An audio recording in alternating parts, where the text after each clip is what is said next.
Hello folks! Today we will learn about basic sentence type and their purpose. So let's begin with the lesson. Sentences come in a variety of shapes and lengths. Yet, whatever their shapes and lengths, all sentences serve one of only a few very basic purposes. Sentence variety is about meaning. You can avoid boredom of your readers and choppiness by varying your sentence types. Longer, more complex sentences can increase the impact of a shorter, simpler sentence. Every sentence is one of the following types: simple, compound, complex, compound, complex. In order to vary your writing, you want to be able to construct sentences of each kind. To master these four types, though, you really only need to master two things: independent and dependent clauses. This is because the four types of sentences are really only four different ways to combine independent and dependent clauses. Now, what are independent and dependent clauses?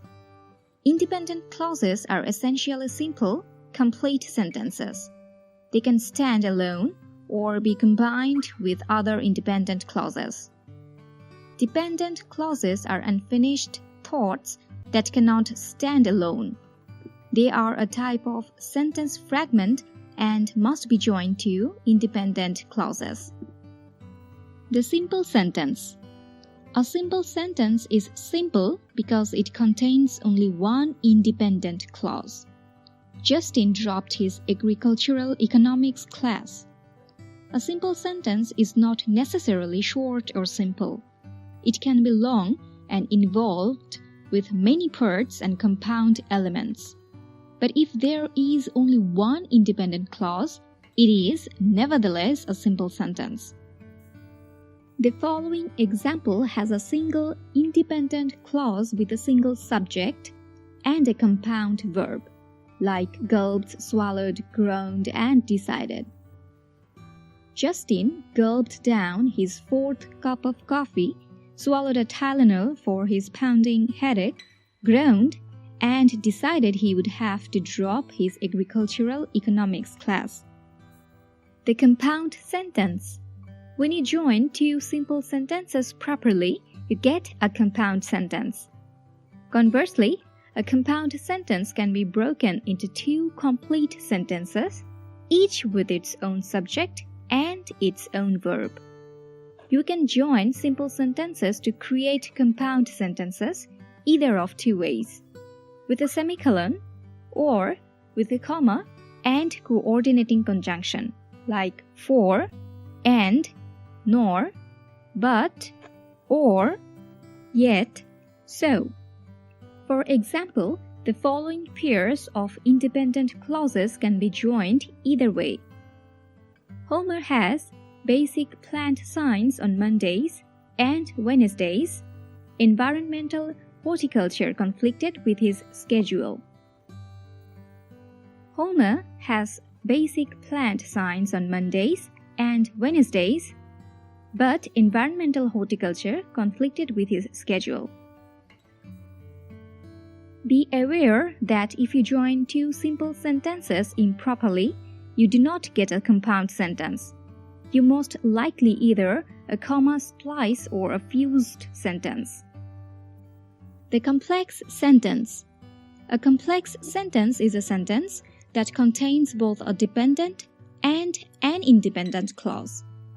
In the following example, both clauses contain a subject and a verb, but the dependent clause has in addition the dependent making words even though. If you start the sentence with the dependent making words or subordinating conjunction, place a comma between the clauses. On the other hand, if you start with the independent clause and place the dependent making words in the middle of the sentence, do not use a comma. Even though Eva took tough management just to fill out her schedule, she found it unexpectedly interesting. In this example, she found it unexpectedly interesting is the independent clause. Or we can write it like this.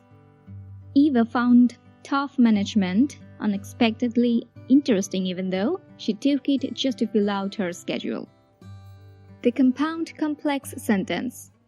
A compound complex sentence combines at least two independent clauses and at least one dependent clause. The punctuation rules remain the same.